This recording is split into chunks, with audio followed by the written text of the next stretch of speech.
Life happens, and not always the way we expect it to. Every single day, we face change, stress, and uncertainty. What if you could learn to thrive no matter what life throws your way? Resilience expert Adam Markel and his inspiring guests explore breakthrough strategies to fully embrace change and build the resilience required to become change-proof.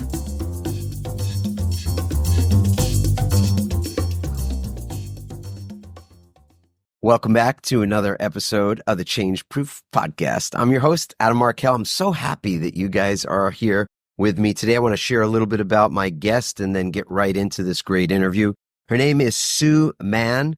From being the only female head of a top-rated South African diplomatic mission in the Middle East and literally coming under fire through a 30-year career as a consultant, organizational leader, and advisor to the federal government, Sue compassionately speaks truth to power to support leaders in shifting from a destructive, abrasive style to a constructive one. Sue's expertise in the area of management, consulting, and how it is that you create truly epic leadership cultures that embrace people, that nurture people, as opposed to extracting everything from them and leaving them often empty as a result. This is really something I'm so passionate about myself, and to find another leader, somebody who's really made a difference in the world, sharing her philosophy and working at the core level directly with these leaders that often have styles of leadership that are not warm and fuzzy and don't necessarily contribute something very positive to the organizational culture. This lady, she's got quite a number of unique answers and perspectives, and we're going to dive into that right now. So sit back and enjoy my conversation with Sue Mann. Jump right into On the Road to Jericho, which is the title of your book, and how that book relates to the workplace and to the workforce and what people are dealing with today. And that's just a broad introduction, but I want to let's start with what the book is about, and we can get into that, how it informs your view of the work world and even your work in the world, let's say. Thanks for that, Adam. Yeah, the opening scene of the book gets right to it. Somebody who is so devastated by a workplace experience that they don't even know that they're going to make it home. And another person who feels completely righteous in what they've done. And it's an exploration of how these two people landed in that place. And the stories, without turning one into a victim and the other into an evil bastard, treating them in all their complex humanity, because that is who we're dealing with in workplaces. Complex, messy human beings who have histories. But I think so often we don't see that in workplaces. We just see widgets, bodies, people who need to do tasks rather than this whole thing. And that's a huge part of the work that I do in the world. Why do you think it is that, and maybe this is not even a question that's, it's almost obvious on some level, but I do want to get your thoughts on why do you think people are seen the way they are seen in the workplace and have been for a long, long time? Any thoughts on that? Any research to... How long do we have? I know.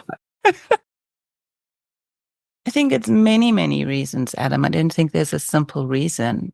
I think it's part of the way our workplaces are structured.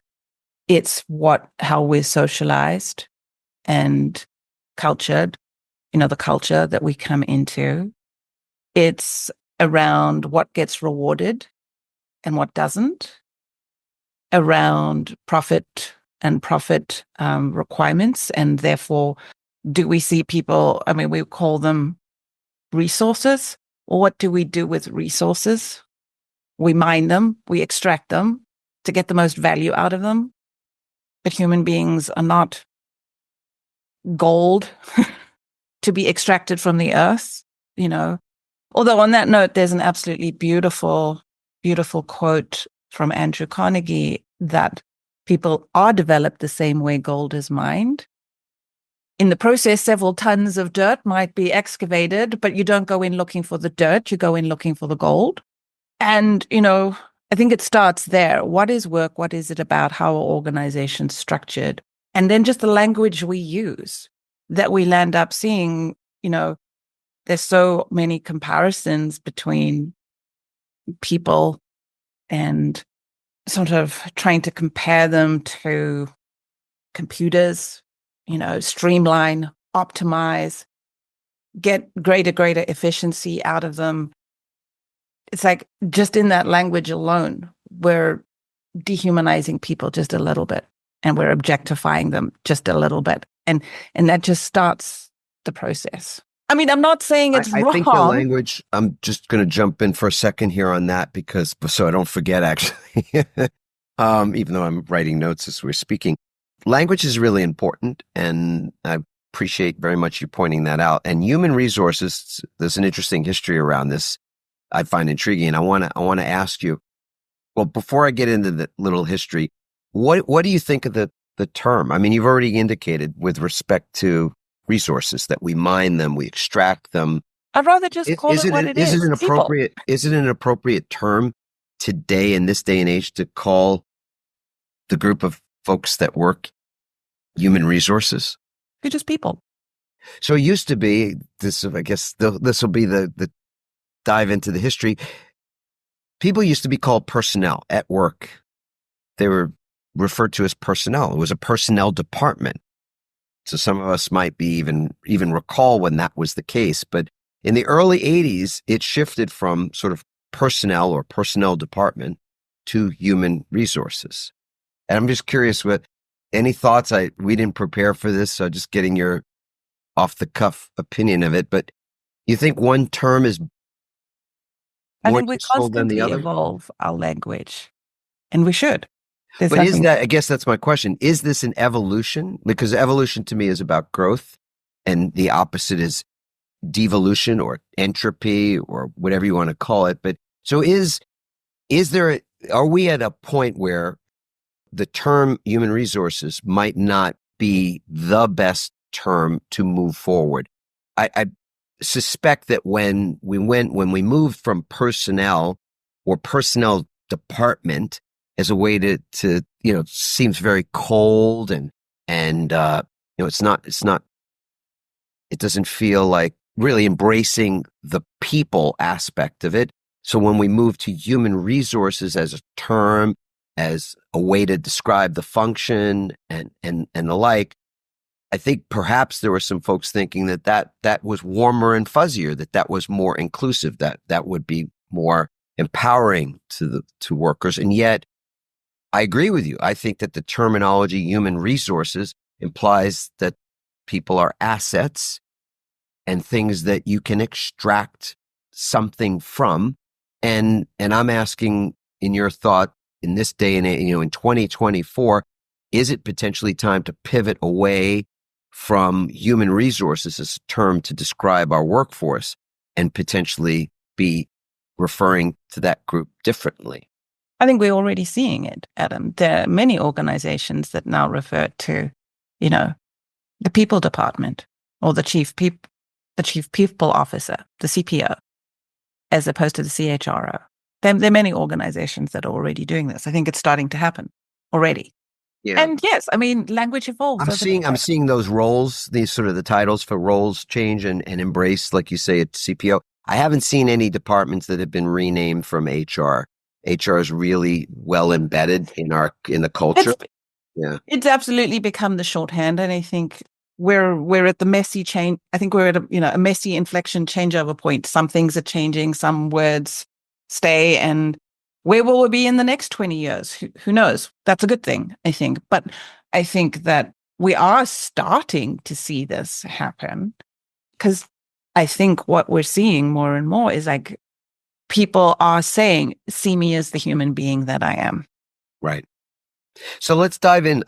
You have this book that is telling a story. It's fictional, right? Yeah. But heavily based on lived experience. Okay. So you could almost call it creative nonfiction. I don't want you to give away the book, but I certainly want people to want to engage, read, and learn, etc. So what can you tell us about this road to Jericho as a metaphor, if that's what it is? What can you tell us about these two tales of both sort of person who's been harmed and perhaps the person who's perpetuated or perpetrated the harm? I mean, what can you tell us there as it relates to what you see in the workforce, in your day-to-day experience as a consultant to organizations that are looking to improve the experience of working? Mm-hmm. The title comes from the ancient parable, which many people might know, that Jesus tells about, the Samaritan who was robbed on the road. It's literally called On the Road to Jericho. I have literally walked that road. Parts of it still exist. It's a Roman road. Back then, it was actually known as the Way of the Blood. It was that dangerous. And so that parable, for those who don't know it, is of a Samaritan who is one of the peoples of the Palestine-Israel area of that time, who is robbed and is left beaten and dead on the side of the road. And then people walk by. Specifically, Jesus names a Levite, who's a type of Jewish priest, and another type of Jewish priest. I need to correct myself. It's not the Samaritan who's robbed. It's a regular person, a regular Jewish person who is robbed. And then a Levite walks by, doesn't do anything. Another Jewish priest walks by, doesn't do anything. And then a Samaritan walks by. And the Samaritans and the Israelites didn't agree on anything at that point. They were pretty much mortal enemies at this point. They were two separate kingdoms. Samaria, they lived in Samaria, and Jewish people lived in Judea. And it was the Samaritan who saw this man broken, beaten on the side of the road, even although he's of a different faith, picks him up, puts him on his donkey, takes him down to Jericho, gets him a room, gets him care, pays for all of that. And the parable that Jesus, because how this all comes about is someone asks Jesus, who is your neighbor? And he tells the story, and then he asks the question at the end, well, who is the neighbor? And the lawyer, who is the one who asked Jesus this question, sort of reluctantly mumbles, oh, the Samaritan. And so the idea behind the parable is that a neighbor is anyone who sees and cares for another human being. What does that mean for my story, workplaces? It's what we've just been talking about. I think so often when we hear that parable, we wonder, would we be the Samaritan, or it's the original bystander story, idea, the bystander effect of those who know it. Who do we identify with? Are we the person who walks on by and we see someone hurting? Why do we intervene, or why do we not intervene? There are good reasons sometimes why people don't intervene. They're afraid too. Like I said, this road was called the Way of the Blood. If I'm seen as intervening, am I putting myself at risk? Could I be robbed now? But then are we the someone who helps? I think what we ask of ourselves a little less in any context of our lives of when have we been the robber and when have we been the person who's been robbed? And so the book is really a way of exploring how any of us can inhabit all four of those roles. We can be the victim, we can be the bystander, we can be the upstander, and we can be the robber.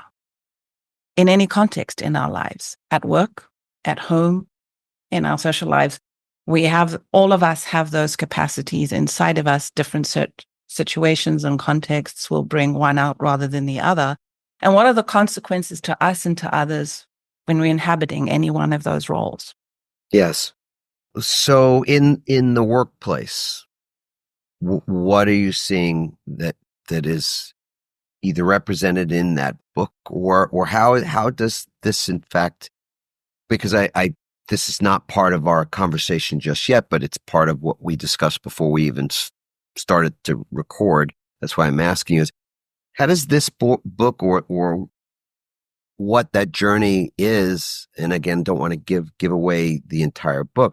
I just want to understand how does this relate to your work in the world as a consultant, advising organizations and leaders how to better take care of those that are in their midst?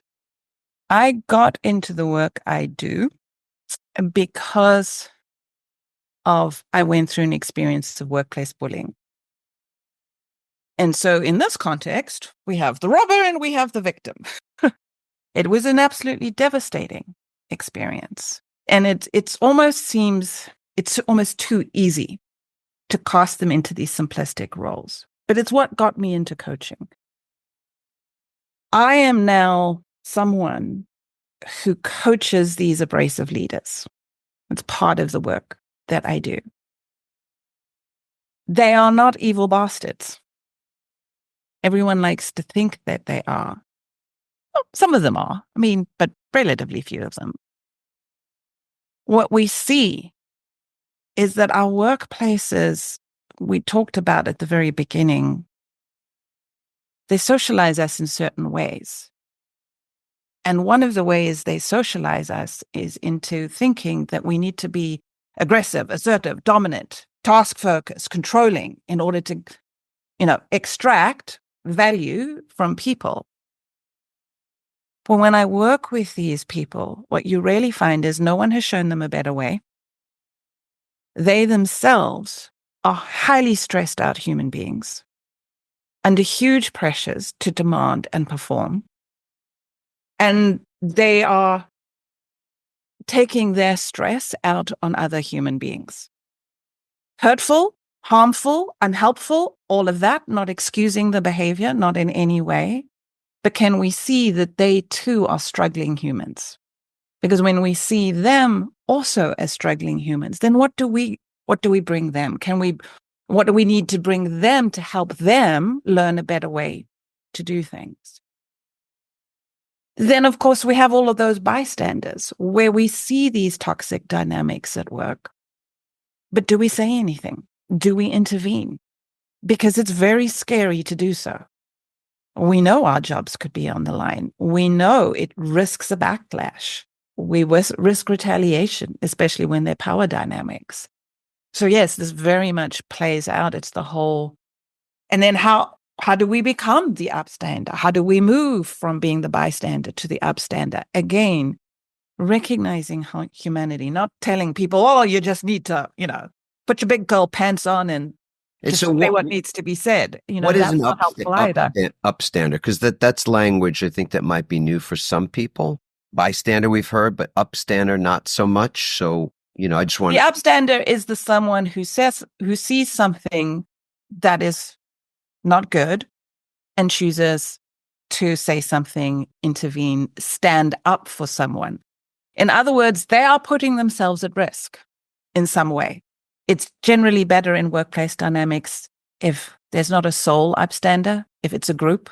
The way when there's a power over dynamic, you need power with in order to be able to, because going up against someone with power who is in a much more scarcity-based mindset of I need to control, I need to dominate, that's a suicide mission. That's where, so there's safety in numbers, very much kind of idea. But I see there is, and if you spend any time on LinkedIn, you see this out there. There is so much demonizing of the people who are engaged in these hurtful and harmful behaviors. And I don't find that helpful either, because then we're just perpetuating that cycle that we talked about at the beginning.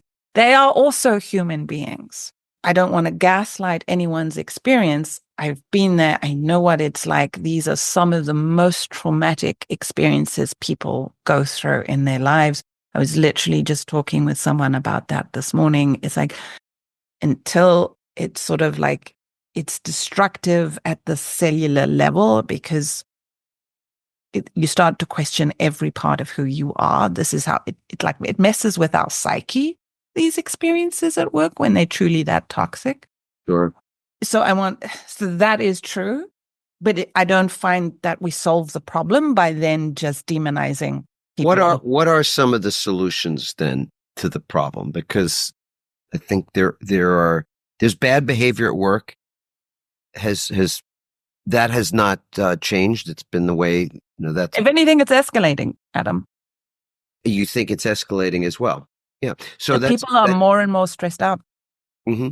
So let's talk about what solutions do look like, given the fact that, let's say, everybody can have a reference point for bad behavior at work, or someone that's managing other people that maybe not doing a great job of mentoring those people, managing, nurturing those people, caretaking those people. Rather, they're extracting from them, or in the worst cases, bullying them, etc. So, what are some of the solutions that you're typically giving people access to? What does that look like? There are two levels of solutions. One is coaching and support for the individual, leadership development, developmental coaching, whatever that might be. But then there's systems level change, company culture, and the systems and processes, because the two are always reinforcing each other. Because what happens is that if you have a healthy workplace environment, that where respect is the norm and required and incentivized and valued and recognized and uplifted, then when someone acts in a disrespectful way, it's going to be nipped in the bud. It's going to be, yeah, no, we don't do that here. And so they might come in, they learn from previous workplaces, what have you, and they learn, oh, okay, all right, don't do it that way here. When an organization doesn't have those norms, then they reinforce each other. It's like in some organizations, it's the exact opposite. They are very dog-eat-dog organizational cultures, and then that really brings that out. So, we don't have a problem with the organizations that know how to manage for both performance and conduct. We have a problem where organizations are managing performance, but not for conduct. And that's really what organizations need to do here. If you want to cultivate a healthy organizational culture, then you do need to manage for both performance and conduct. And that's not something most of us are taught how to do. And certainly most of our performance management and evaluation systems are not making, like, if you say your values of an organization are this, how are those values represented in your performance management system, in the kinds of goals you set, in the kind of leadership development training you provide or don't provide? Are you equipping people to know how to give feedback in a way that doesn't just sound, because it is, to give feedback, to give constructive feedback well is a true skill, and most of us are not trained. It's an art, for sure. It's a true art, and it is. If you don't have second thoughts about giving constructive feedback, then you probably don't really know how to give constructive feedback, because if you need to tell somebody something that that might be hurtful, if you're not having a sense of that, then yeah, your feedback is probably going to generate a reaction. And I've needed to give constructive feedback.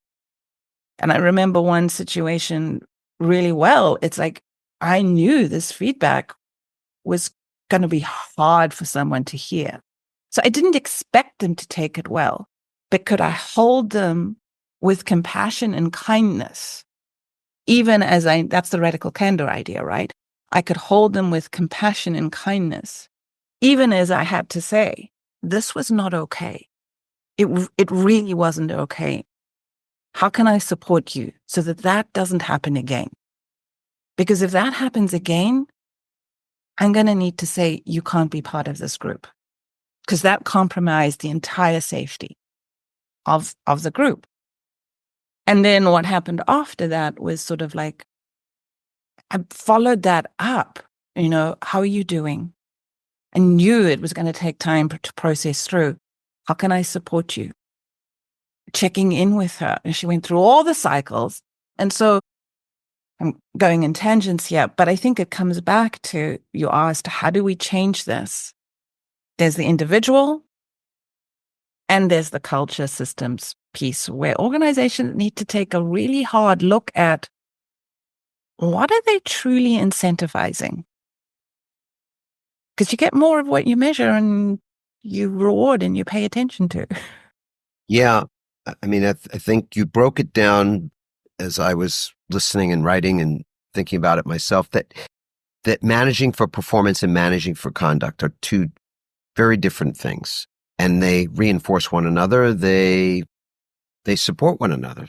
So it's, or they detract from one another. So, and you mentioned feedback, of course. I mean, I think with our work, we often are developing content to help people to understand in an experiential way how to actually provide feedback to other people, because they've had very little practice doing it. And I think ultimately it's the difference between providing someone with your thoughts, sort of these crucial conversations, if you will, where you're being truthful with someone without being brutal, sort of truthful with compassion. Your truth, but rooted, coming from a place of love, if I could use that word. And also humility, versus coming from a place of judgment. And I think that's the distinction for me, are the statements that you're making, is what you're about to communicate to somebody rooted in some form of judgment about them. Like, oh, they're lazy. They don't keep their deadlines. Their word means nothing. They're soft. Whatever it might be that is a judgment of them and their performance.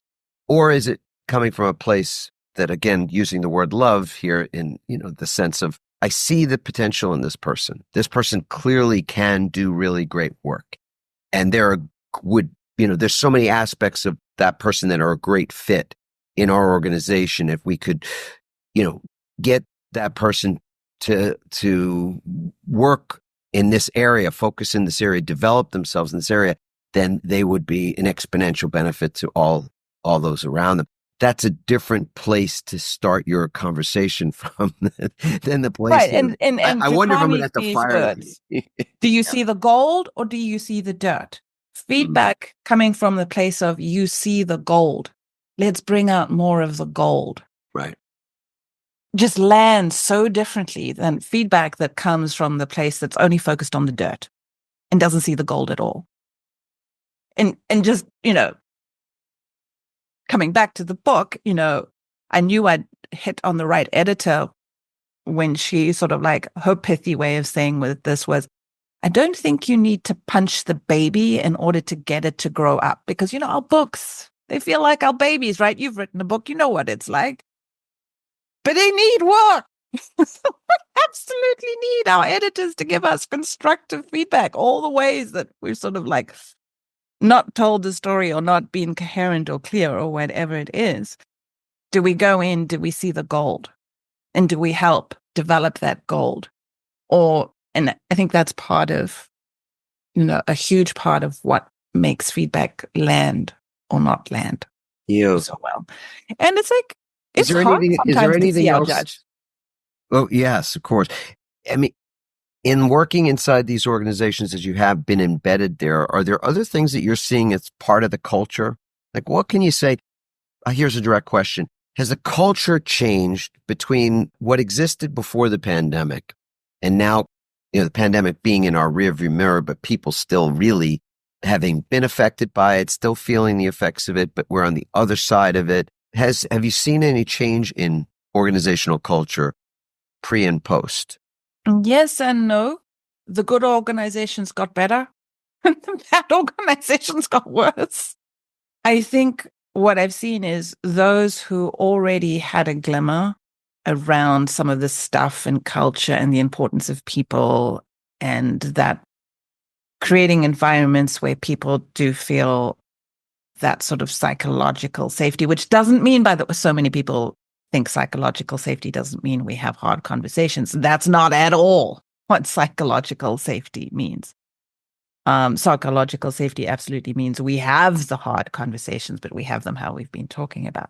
They've paid more attention to it. And organizations that have always thought, might have had this feeling, this is a bunch of touchy-feely woo-woo nonsense. It's like business fundamentals, baby. I don't have time for any of this. This is just going soft. Then the pandemic sort of seemed to make them go, okay, well, I'll grudgingly do this thing for now.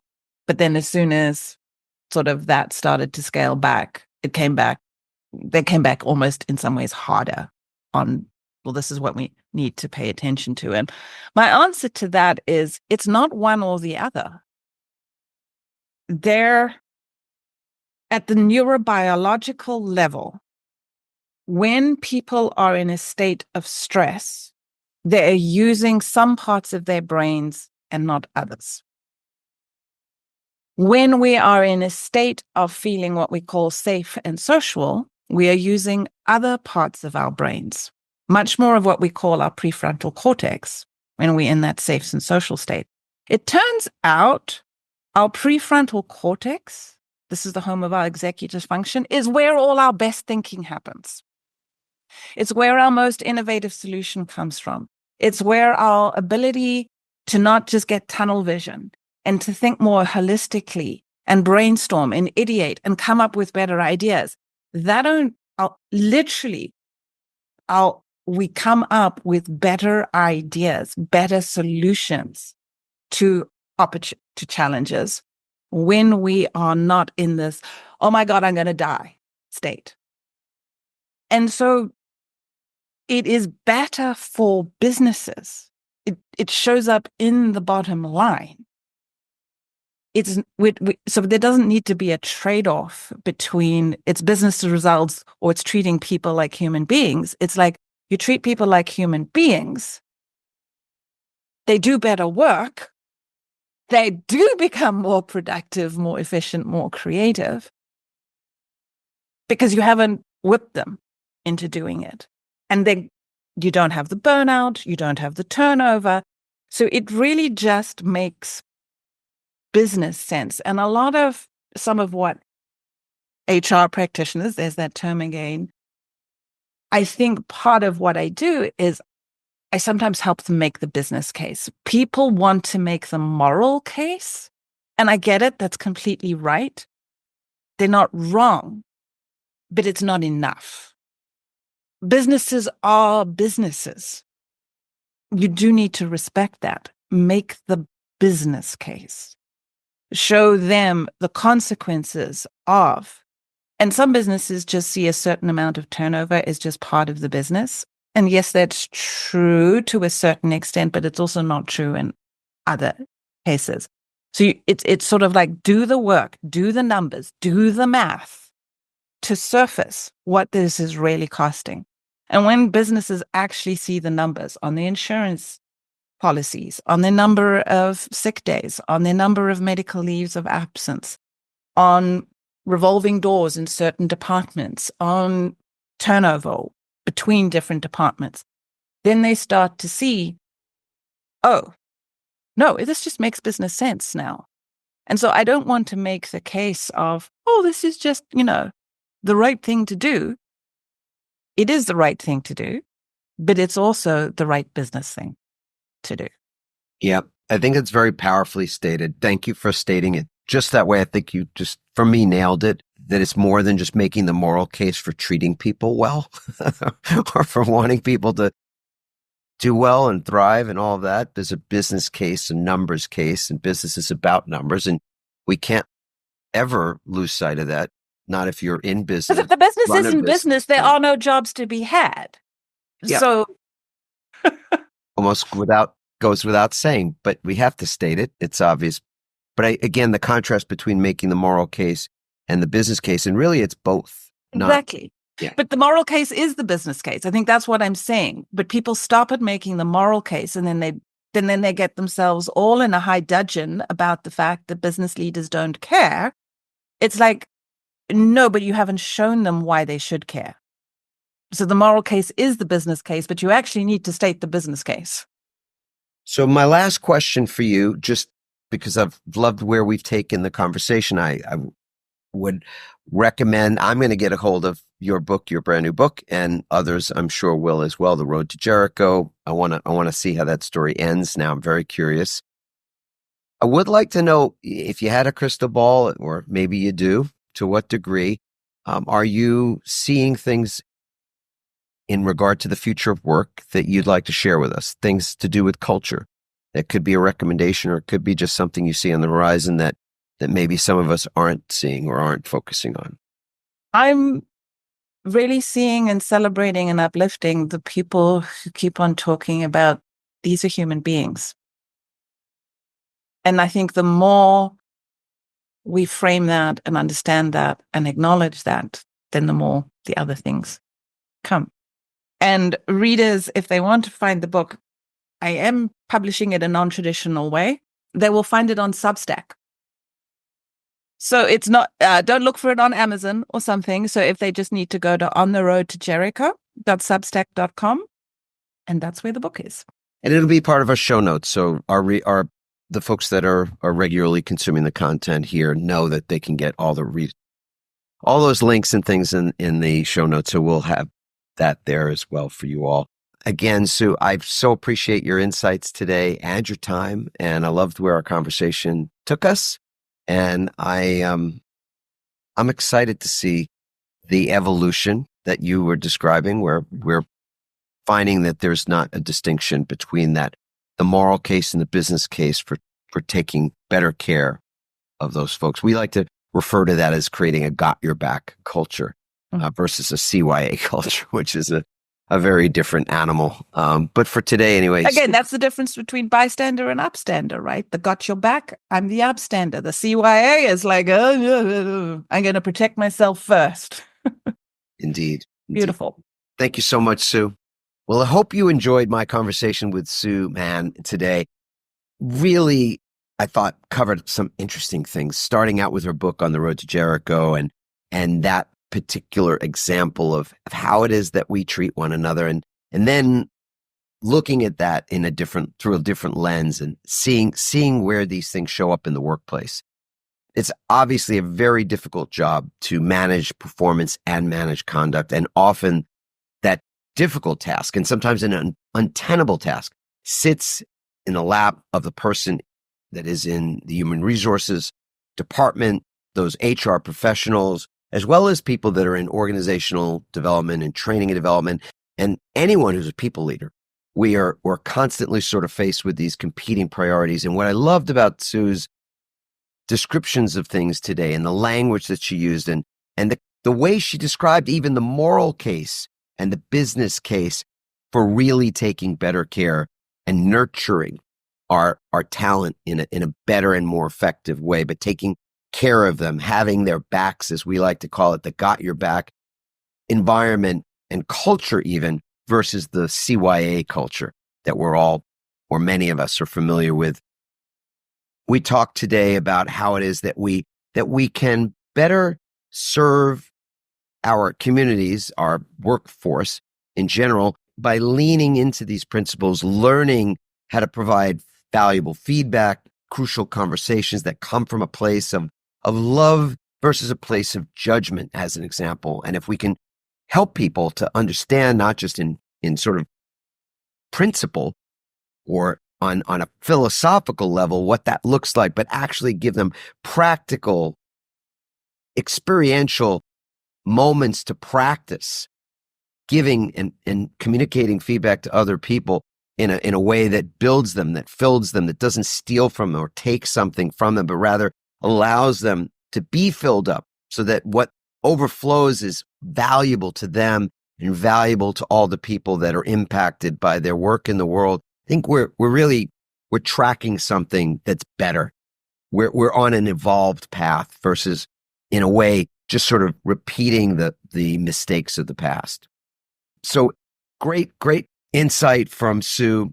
So thank her for her time and her presence today. Hope this was also enlightening in some way for you to think about where it is that you are engaged in conversations about these types of subjects, and recommend that you check out more of Sue's work in the world, as well as this amazing book, On the Road to Jericho. I'm going to get myself a copy from Substack, and as she mentioned, that will be in the show notes. The link will be there for you, so check that out. For now, anyway, I just want to say thank you again for being a part of this ever-expanding community. Work Well, which sponsors the Change Proof podcast, is growing in some really beautiful ways. So we're very happy to have that community continue to itself to evolve its consciousness And in many ways, that's the result of you all providing your feedback to us. So please let us know what you thought of this episode. Please let us know if you have any questions for myself or for Sue. You can go to adammarkel.com/podcast to leave a direct comment question. And please, if you can provide a rating for the show on the platform that you consumed it, 5 stars is always great, but whatever feedback you provide is really appreciated again. And we just love the fact that you're a part of what we're up to. So thanks again, and we'll see you on the other side. Thanks for listening, everyone. We hope you now have even more tools and greater insights to build resilience and become change-proof. Help us inspire others by sharing this episode and leaving your comments over at adammarkel.com/podcast. For more resilience tips and strategies, including support for building change-proof teams, visit adammarkel.com/become change-proof.